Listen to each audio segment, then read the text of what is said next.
Bonjour. Welcome to the Coffee Date and Hazelnut. How to do it yourself. First of all, you need good quality cocoa butter to add to your dark chocolate.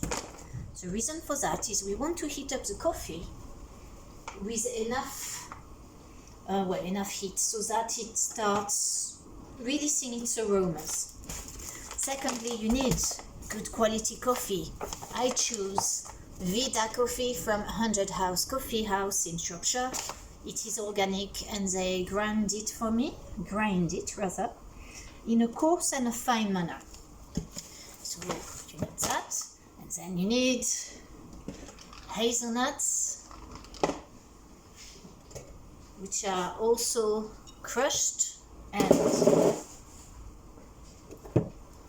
dates that are chopped as finely as you can, and that's not always very easy.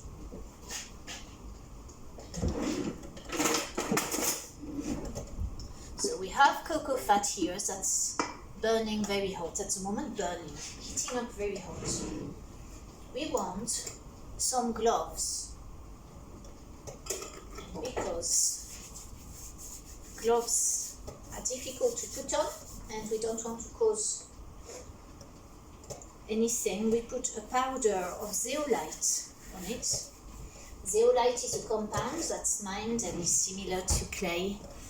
It removes heavy metals and impurities from skin, particularly when mixed with water. I'm not too sure what it does when it's dry. It's sort of has negative ions that attract things to it. So in the glove, even though these gloves are now latex and they're not plastic, so there aren't the impurities of plastic that I used to smell on my back on my skin after a few days of wearing plastic gloves. I'm not touching the plastic gloves again. There's something wrong about them. So we are going to get this coffee. Ooh, delicious coffee. Ooh, delicious coffee. Come and brew in my cocoa butter, rather. So we want to put plenty of coffee.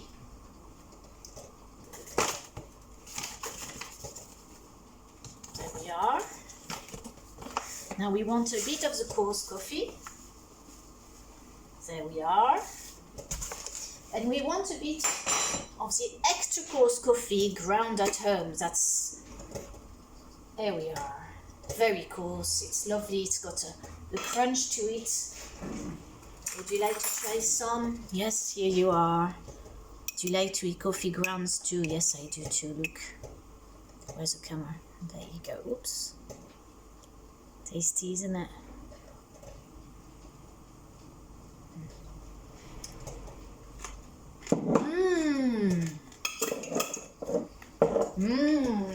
Crunchy coffee.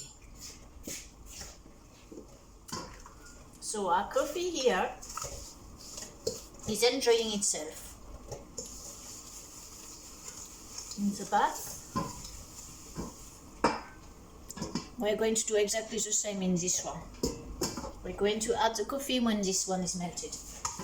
Today we're doing a very big batch because we do not want our coffee date and hazelnut in dark chocolate to run out before Easter. That would be terrible because we don't want to have to make any backstock to get in the way of our Easter eggs making. Because our Easter eggs, oh, we love our Easter eggs. So I choose Belcolade organic. You can see the little label at the top there, can't you? It's on my website. It is delicious organic dark chocolate. I love it. Ooh, thank you, chocolate. You're delicious. And it's much better than Calabout. Even their ex-rep told me so that the organic chocolate of Calabout, it wasn't so good. Well, I'm not sure if it's just the dark or the milk, but seeing the price of Calabout for a name I can't even pronounce, I much prefer Belcolade. Belcolade, I love you. Thank you for being in my life. We're going now to add the chocolate. The coffee has brewed enough now.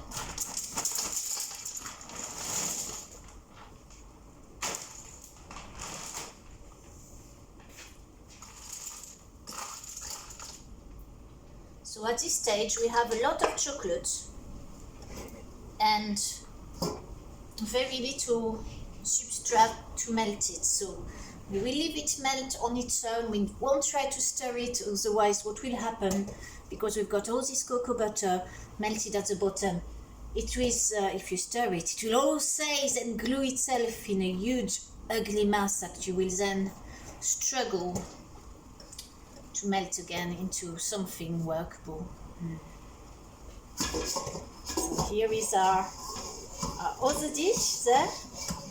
We hope that this will make something like 75 tablets.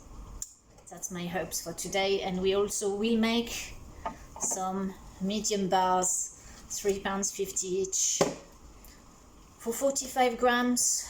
They could be a lot more, but we have talked about the prices up on Instagram this morning, and we don't want to put the prices up this year. No, we don't. Well, my poor customers. I'm expecting some complaining when I go back to the markets.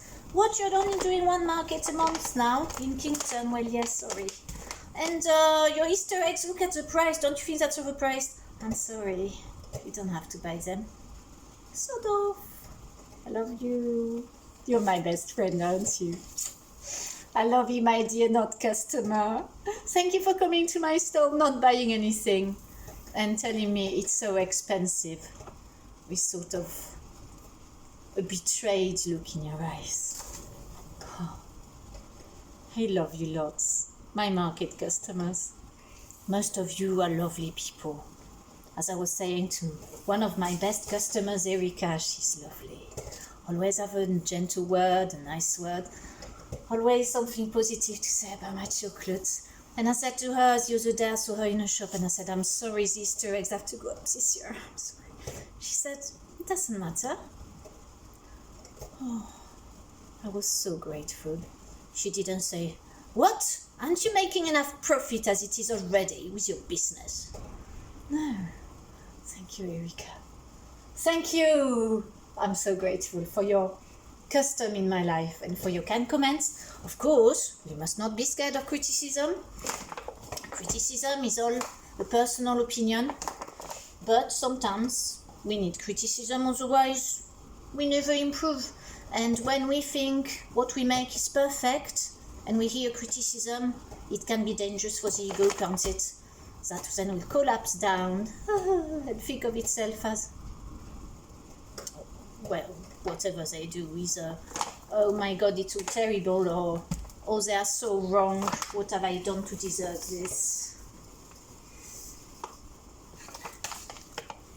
So here we are, coffee getting ready. We like to put plenty of coffee. We want a nice strong flavor. We don't want people like me trying it on a video and saying, it's nice, but it could do with more coffee. Like I've just done to meat chocolates, which, to be frank, meat chocolates were lovely. It's just that, it's just a little bit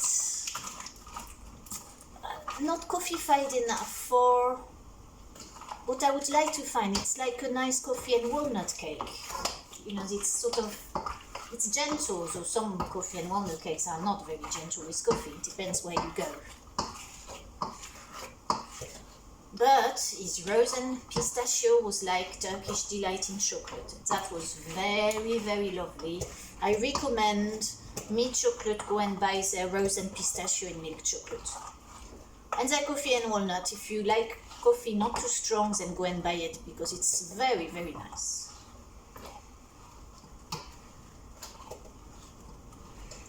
Now the chocolate is melted and we are getting to a place where it's not going to glue together in one ugly mass, but it's going to carry on melting now. I've got it on the gas, it's heating up, the water's not boiling. We don't want it to boil, or at least not too much. chocolate can seize up very easily. So if you've got it on the gas, keep stirring. As soon as it's nearly melted, take it off. Well, you can do what you want. I'm just telling you what I'm doing. You can follow any advice. My advice is just the one of a person who's worked with chocolate for several years now and is still experimenting with what she's doing and learning about the tricks, understanding the process. It's all a very jolly thing.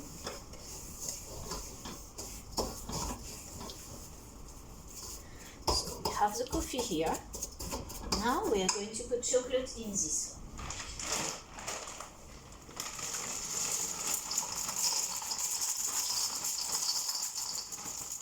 Voila, and we're going to let that one melt.